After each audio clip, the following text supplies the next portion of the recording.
The Lallan Top Show is brought to you by Pagar Khata. Download the app now. मालिक, क्या इस बार भी late होगा पगार? पप्पू का, राजू का, छोटू का, सबके पगार का हिसाब करेगा तेरा मालिक मिनटों में।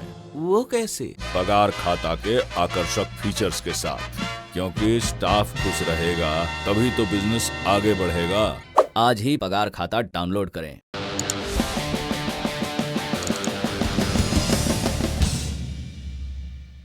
पहली सुर्खी में बात कोरोना वैक्सीनेशन के दूसरे चरण की। इसके लिए कोविन पोर्टल पर अब तक 50 लाख लोग रजिस्ट्रेशन करवा चुके हैं। कल हम जानते हैं कि वैक्सीनेशन का आम पब्लिक के लिए पहला दिन था और करीब 1,28,000 लोगों को इसकी डोज दी गई।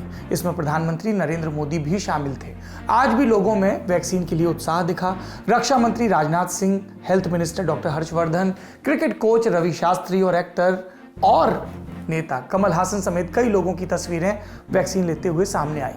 वैसे सामने एक दुखद खबर भी आई, कोरोना से ही जुड़ी। मध्य प्रदेश के खंडवा से लोकसभा के सांसद नंद कुमार चौहान का निधन हो गया। 68 साल के नंद कुमार 11 जनवरी को कोरोना पॉजिटिव हुए थे। पहले उनका भोपाल के अस्पताल में इलाज चला, तबीयत बिगड़ी तो गुरुग्राम के मेदांता लाए गए। नंद कुमार का political career Bharatiya Janata party के साथ जुड़ा था। पहले वो शाहपुर में नगरपालिका के चेयरमैन रहे। 1985 में बुरहानपुर से विधायक बने और 1996 में पहली दफा लोकसभा के लिए चुने गए। कुल 6 बार वो चुनाव जीते।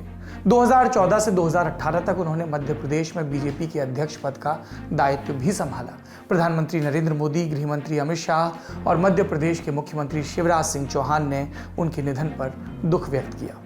दूसरी सुर्खी आई कोर्ट से। टीआरपी स्कैम से जुड़ी है ये सुर्खी। बॉम्बे हाई कोर्ट ने टीवी चैनलों के रेटिंग पॉइंट्स यानी टीआरपी में कथित हेरफेर के मामले में ब्रॉडकास्ट ऑडियंस रिसर्च काउंसिल यानी बार्क के पूर्व सीईओ पार्थ दास गुप्ता को जमानत दे दी है। बार्क ही वो संस्था है जो टीआरपी की मॉनिटरिंग करती है। दास गुप्ता पर आरोप है कि उन्होंने रिपब्लिक टीवी चैनल के साथ मिलकर टीआरपी में हेरफेर की। दास गुप्ता को 24 दिसंबर 2020 को गिरफ्तार किया गया था और तब से वो मुंबई की तलोजा जेल में थे। पिछले महीने सेशन कोर्ट ने उनकी जमानत अर्जी खारिज की थी और फिर वो हाई कोर्ट में गए थे। अगली सुर्खी चुनावी राज्य असम से है।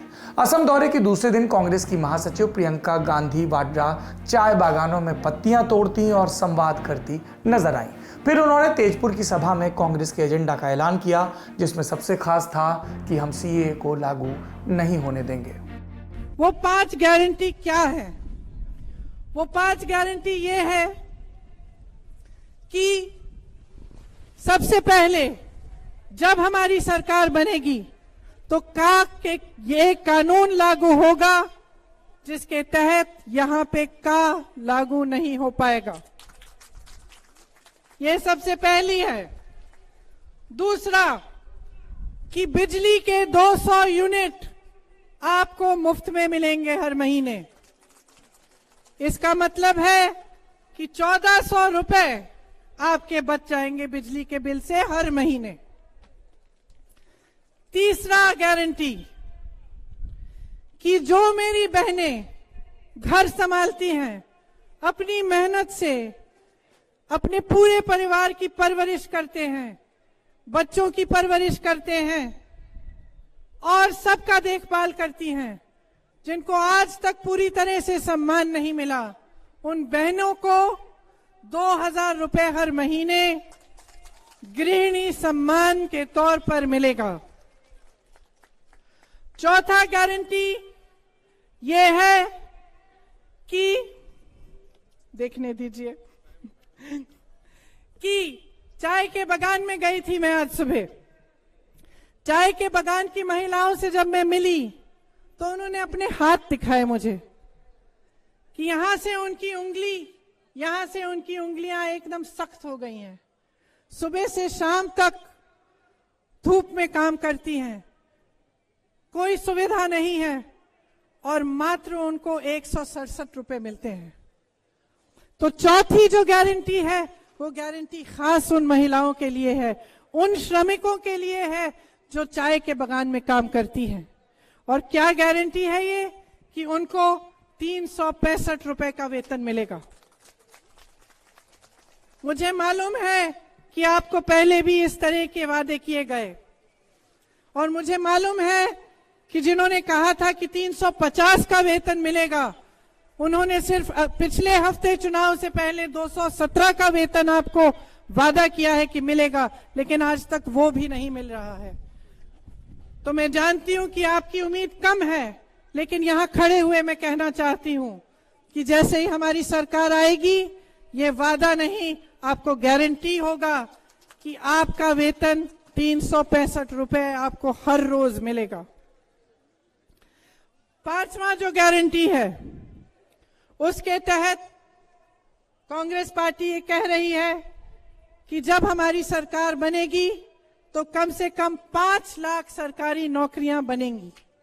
चौथी और सबसे बड़ी सुर्खी गुजरात से है। गुजरात में स्थानीय निकाय के ग्रामीण अंचल के चुनाव नतीजे आ गए हैं। कुल 31 जिला पंचायतें हैं जहां पर चुनाव हुए और बीजेपी ने रिकॉर्ड कायम करते हुए पहली बार सभी 31 जिला पंचायतों में बहुमत हासिल कर लिया, जीत हासिल कर ली। इनको कितना बड़ा माना जाए, यूं समझिए 2015 में जब इन 31 जिला पंचायतों पर चुनाव हुए थे तब 22 पर कांग्रेस जीती थी और 7 पर भाजपा, और इस दफा कांग्रेस एक भी जिला पंचायत में बहुमत हासिल नहीं कर पाई। अपने दबदबे वाले अमरेली, साबरकांठा, जामनगर और आणंद जैसे इलाकों में भी कांग्रेस बुरी तरह हार गई। नगर पालिका और तहसील पंचायत में भी कांग्रेस का यही हाल हुआ। बीजेपी ने बड़ी जीत दर्ज की। इस चुनाव में कांग्रेस और दूसरे विपक्षी दलों के कई नामी चेहरे भी ढेर हुए। 2 उदाहरणों से समझिए। कांग्रेस के विधायक निरंजन पटेल पेटलाद नगरपालिका की 2-2 सीटों से लड़े थे, दोनों पर हार गए। कई कांग्रेसी विधायकों और दिग्गजों के रिश्तेदारों का भी यही हाल रहा। एक और चर्चित पार्टी है भारतीय ट्राइबल पार्टी। इसके मुखिया और विधायक हैं छोटू वसावा। उनके बेटे दिलीप वसावा भी चुनाव हार गए। हार के बाद होती है पॉलिटिकल हेड हंटिंग। पहला इस्तीफा आया राहुल गांधी के करीबी प्रदेश कांग्रेस अध्यक्ष अमित चावड़ा का। फिर कांग्रेस विधायक दल के नेता परेश धनानी ने भी इस्तीफा दे दिया। ग्रामीण इलाकों को गुजरात में कांग्रेस का परंपरागत गढ़ माना जाता है, लेकिन इस दफा ये सच्चाई पूरी तरह बदल गई। जबकि 2017 के विधानसभा चुनाव में भी कांग्रेस को यहीं पर बड़ी सफलता मिली थी। इससे पहले 24 फरवरी को नगरीय निकाय के चुनाव परिणाम आए थे। नगरीय इलाकों को बीजेपी का गढ़ माना जाता है। बीजेपी ने वहां भी अपने गढ़ को बरकरार रखा था और सभी 6 नगर निगमों अहमदाबाद, सूरत, वडोदरा, भावनगर और राजकोट पर जीत दर्ज की थी।